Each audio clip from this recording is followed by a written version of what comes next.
Students, welcome to my YouTube channel Chandra mathematics classes. इस video में मैं आप लोगों को PHE 15 एस्ट्रोनॉमी एंड एस्ट्रोफिजिक्स के अंतर्गत यूनिट 5 द सन के कुछ मोस्ट इम्पोर्टेंट क्वेश्चंस को आंसर के साथ बताने जा रहा हूं। इनमें से कुछ क्वेश्चंस प्रीवियस ईयर्स में एग्जाम में पूछे भी जा चुके हैं।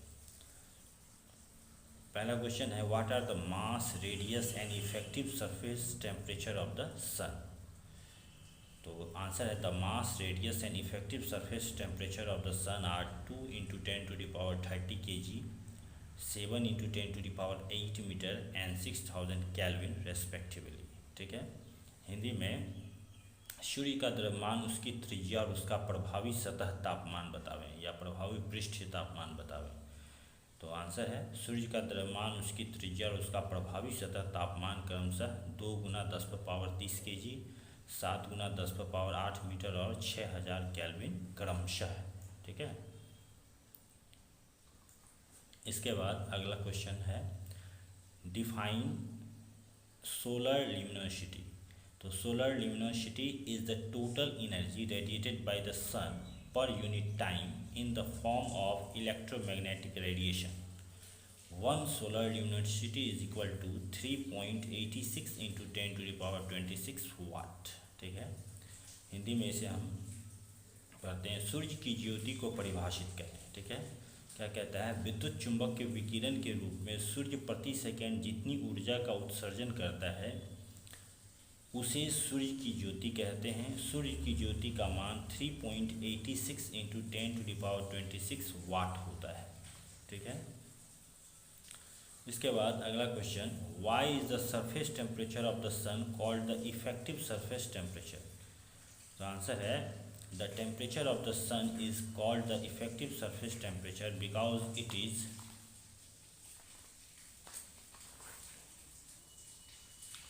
the temperature of a black body whose surface emits the same flux as the sun.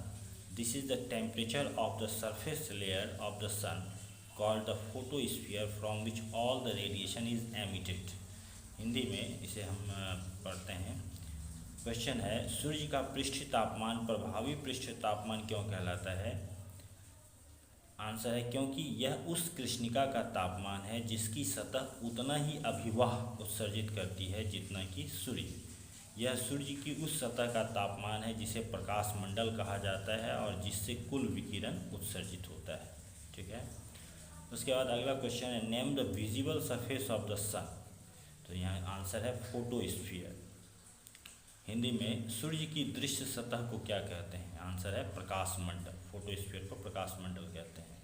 उसके बाद अगला क्वेश्चन है, why do not we receive the radiation in the same form as generated in the interior of the sun. ठीक है। Answer है, at the centre of the sun the energy is generated in the form of high energy photons called gamma rays. As these photons travel outwards, they collide with particles of matter and lose energy continuously. By the time these photons reach the surface, the photosphere, they are reduced to photons of visible region of electromagnetic spectrum. So, visible radiation is emitted from the photosphere. Hence, we do not receive the radiation in the same form as generated in the interior of the sun. Hindi में सूर्य से हमारी और आने वाली विकिरण का वह रूप क्यों नहीं होता जिस रूप में यह सूर्य के अंदर उत्पन्न होता है। तो आंसर है, सूर्य के केंद्र में उच्च ऊर्जा वाले फोटोनों के रूप में उत्पन्न होती है। ठीक है। सूर्य के केंद्र में उच्च ऊर्जा फोटोनों के रूप में उत्पन्न होती है जिन्हें गामा किरणें कहते हैं। जैसे जैसे ये फोटोन केंद्र से बाहर की ओर गमन करते हैं, ये द्रव्य के कणों से टकराते हैं और लगातार अपनी ऊर्जा खोते हैं। जब ये फोटोन प्रकाश मंडल पर पहुंचते हैं, उनकी ऊर्जा दृश्य फोटोनों की ऊर्जा के समतुल्य होती है। अतः प्रकाश मंडल से दृश्य फोटोनों का उत्सर्जन होता है। इसी कारण हम सूर्य से आने वाली विकिरण का वह रूप नहीं देख पाते हैं जिस रूप में वह सूर्य के अंदर उत्पन्न होता है। उसके बाद अगला क्वेश्चन है, describe the structure of the photosphere. यहाँ पर आंसर है the photosphere is not a quite region, it shows a granular structure. The photosphere consists of bright and irregularly shaped granules. Each granule surrounded by dark edges. These granules are very hot and their typical size is approximately 1500 kilometer. The hot gas in the granules rises up with a speed of the order of 500 meter per second and burst apart by releasing energy. The cool material subsequently sinks downward along the dark edges or lanes between granules. The rising hot granules are seen only for a very short time before they dissolve. Hindi में प्रकाश मंडल की संरचना का वर्णन करें। प्रकाश मंडल शांत क्षेत्र नहीं है, इसमें कणिकामय संरचना दिखाई देती है।